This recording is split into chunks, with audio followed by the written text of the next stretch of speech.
এমনিতেই দুটো বিয়ে করে আমি বিশাল টেনশনে আছি, আবার তোমাকে আমি ভালোবাসি, তোমার স্বামী জেনে ফেলেছি। উরি বাবরে বাবরে যন্ত্রণা। কিচ্ছু করার নেই, বাঁচার রাস্তা একটা খুঁজে বাই করো তুমি যেমন করি হোক।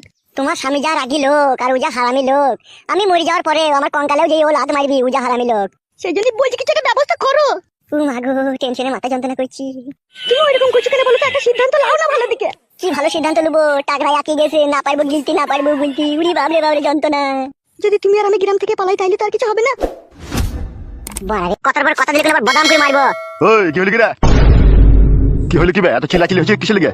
আমাকে গাল দিচ্ছি কাকা, সুসমুদ আবার মার চাইছে মদ খেয়ে। কে? এই ছেলেটা কাকা। কি ব্যাপার কি রে? সুস্মতে ঝগড়া শান্তি করছিস কেন? আর বলো না বড় ভাই, আমি মদ খেয়েছি বলে বলছি মদ খাই মাতালে, তাই বলছি। আর কি নিচে কথা ছেলে তুই, শালা হারামি ওই কথা বললি তুই? প্রথমে কি বললি আমার বই লেগে? কি বললাম তোকে আমি? ওসব কথা বাদ দে তোমার এখন। ছোড়া, তোমার সাথে একবার আইতো। আমি কাকা? হ্যাঁ হ্যাঁ, আমার সাথে একবার আমার বাড়ি। ঠিক আছে কাকা, চলো।